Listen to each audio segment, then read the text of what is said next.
Bonjour à tous, ravi de vous retrouver sur cette chaîne. Sud Barreau m'ayant proposé de vous suggérer quelques lectures et de vous donner quelques éléments de culture générale. J'ai évidemment accepté cette mission que je trouve très intéressante et qui, je l'espère, pourra vous aider dans le cadre de la préparation de votre examen.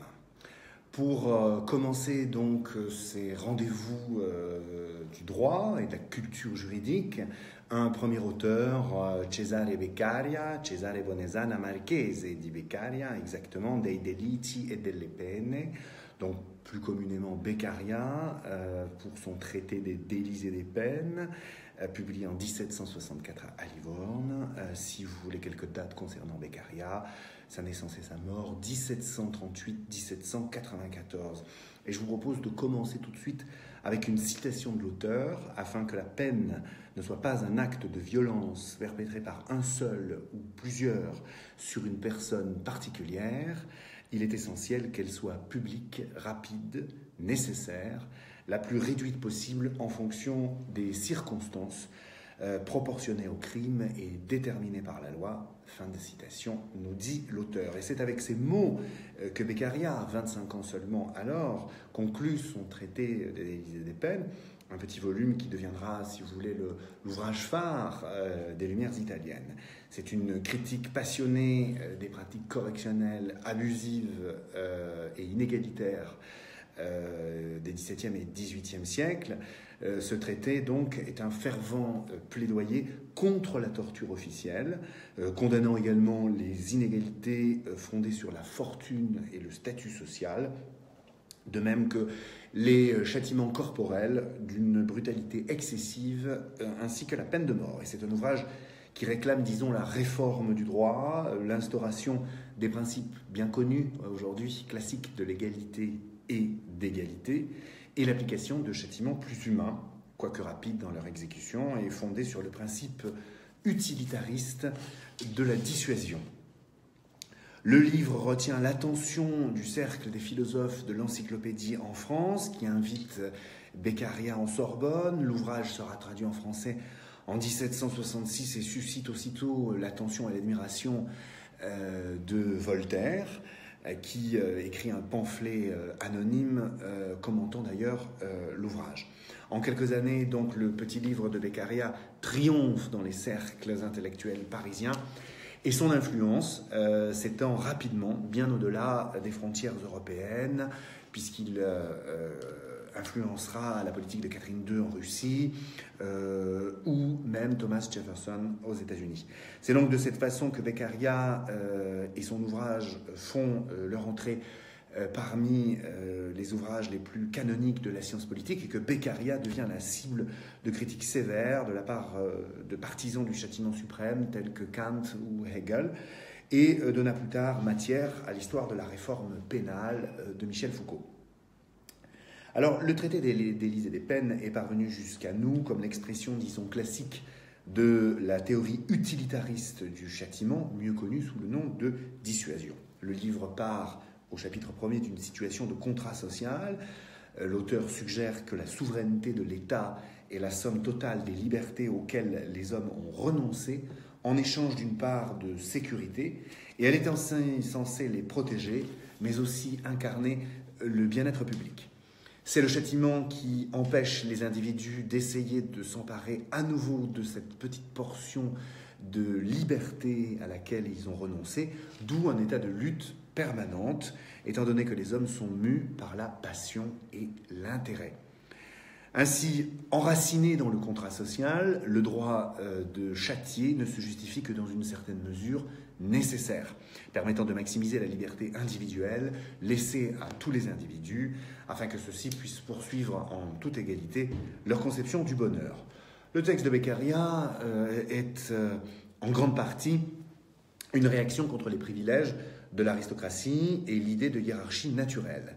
Le livre s'articule autour de l'idée centrale que la noblesse, les riches et les puissants devraient être soumis aux mêmes formes de châtiment et ne devraient pas échapper à la justice grâce à leur fortune. Cette idée se retrouve tout au long de l'ouvrage Et comme l'auteur le suggère, la richesse nourrit la tyrannie. La conception de l'égalité qui en découle se focalise sur l'objectif de maximiser le bonheur de chaque individu également. Le droit de châtier est donc limité au strict nécessaire pour défendre le bien-être public. Il est en ce sens un mal nécessaire. Un mal en ce que le châtiment est nécessairement tyrannique et de fait mauvais, mais nécessaire, disons, dans le sens où c'est la seule façon de limiter l'action des hommes, de les contenir. Tout châtiment, dit l'auteur, qui va au-delà du besoin de conserver ce lien, est injuste dans sa nature même.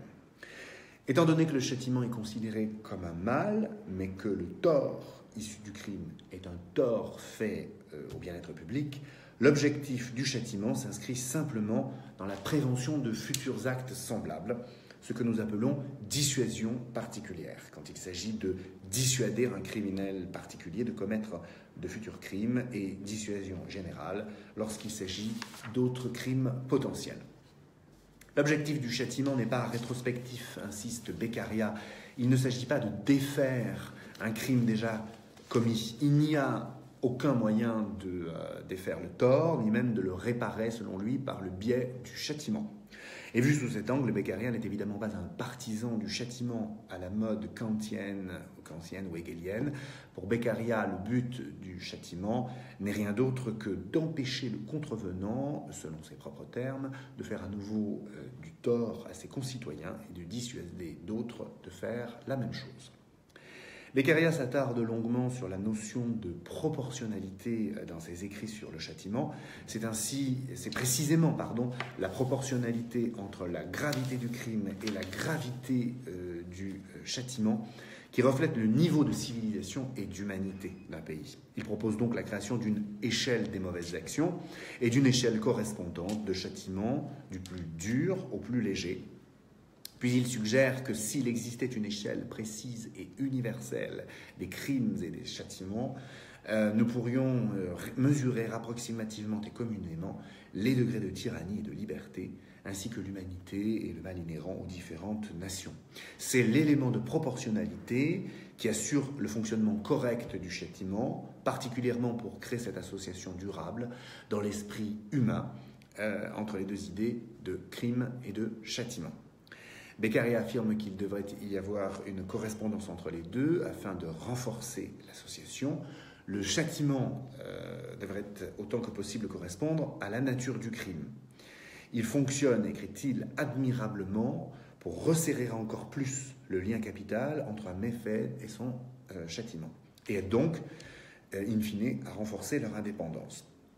Beccaria développe aussi dans son ouvrage le principe de la dissuasion marginale qui deviendra plus tard la pierre angulaire du modèle économique moderne du crime. Si un châtiment identique est établi pour deux crimes faisant également tort à la société, on ne dissuadera pas les hommes de commettre le crime le plus grave s'il est à leur avantage. Il énumère ainsi un certain nombre d'autres principes qui ont fortement influencé Bentham et d'autres théoriciens utilitaristes. Par exemple, Beccaria suggère dans son ouvrage d'abord que la garantie du châtiment est plus importante que la dureté de celui-ci, ensuite que plus le châtiment est dur, plus il est probable que le criminel commettra plus de crimes pour l'éviter. Ensuite, la brutalité du châtiment aura une influence sur la violence des actes criminels, ou selon ses propres mots, à mesure que les châtiments se durcissent, les actes des hommes s'endurcissent. Enfin, une tentative devrait être punie moins sévèrement qu'un crime accompli, afin d'inciter le coupable à ne pas parachever son crime. Là encore, on retrouve l'idée de dissuasion marginale.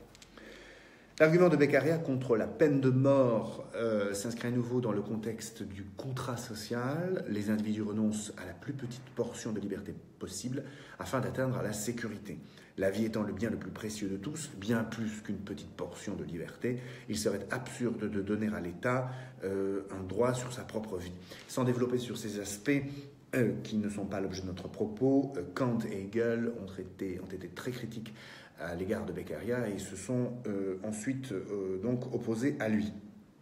On peut pour conclure étudier les influences de Bentham de Beccaria sur Bentham et sur la Chicago School, puisque son ouvrage, l'ouvrage de Beccaria, a une influence considérable sur Jerry Bentham et le développement de la pensée utilitariste en justice pénale, ainsi que sur donc les théories modernes, les théories économiques modernes du crime de la Chicago School, qui se sont développées à la fin du XXe siècle. Et comme l'explique Hart, H-A-R-T, dont je vous recommande la lecture, le traité de Beccaria fut la pierre angulaire du célèbre concept de morale arithmétique, au cœur de la philosophie utilitariste benthamienne. En fait, Bentham fit remonter à Beccaria et à Priestley sa pensée la plus essentielle, à savoir la vérité sacrée que le plus grand bonheur du plus grand nombre est le fondement des mœurs et des lois.